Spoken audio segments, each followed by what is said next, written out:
Chapter 8. 2 more golden tickets found. That evening, Mr. Bucket's newspaper announced the finding of not only the third golden ticket, but the fourth as well. 2 golden tickets found today, screamed the headlines. Only 1 more left.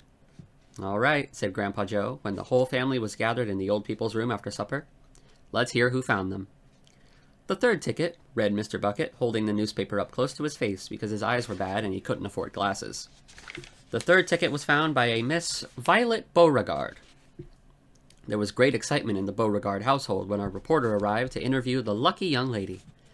Cameras were clicking and flashbulbs were flashing, and people were pushing and jostling and trying to get a bit closer to the famous girl. And the famous girl was standing on a chair in the living room, waving the golden ticket madly at arm's length, as though she were flagging a taxi. She was talking very fast and very loudly to everyone, but it was not easy to hear all that she said because she was chewing so ferociously upon a piece of gum at the time. "I'm a gum chewer normally," she shouted, "but when I heard about these ticket things of Mr. Wonka's, I laid off the gum and switched to candy bars in the hope of striking lucky.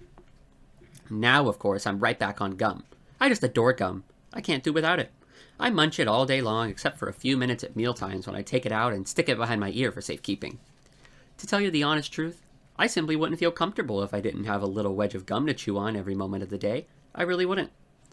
My mother says it's not ladylike and it looks ugly to see a girl's jaws going up and down like mine do all the time, but I don't agree. And who's she to criticize anyway? Because you ask me, I'd say that her jaws are going up and down almost as much as mine are just from yelling at me every minute of the day."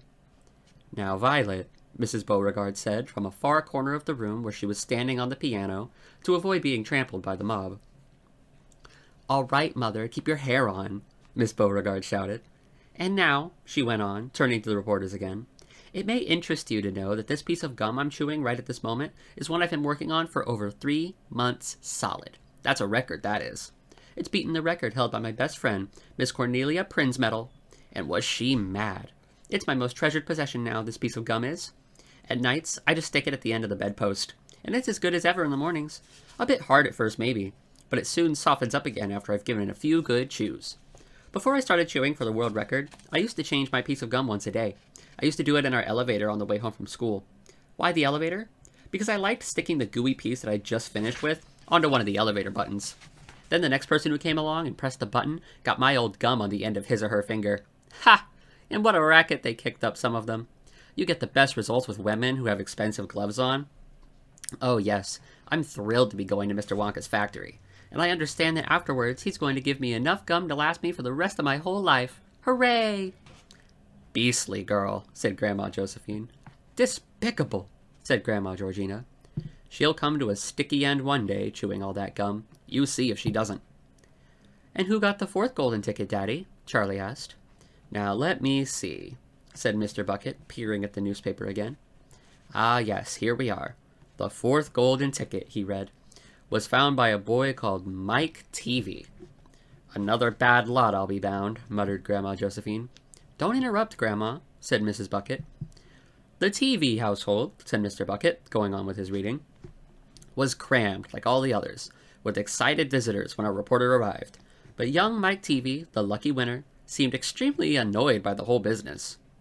'Can't you fools see I'm watching television?' he said angrily. 'I wish you wouldn't interrupt.'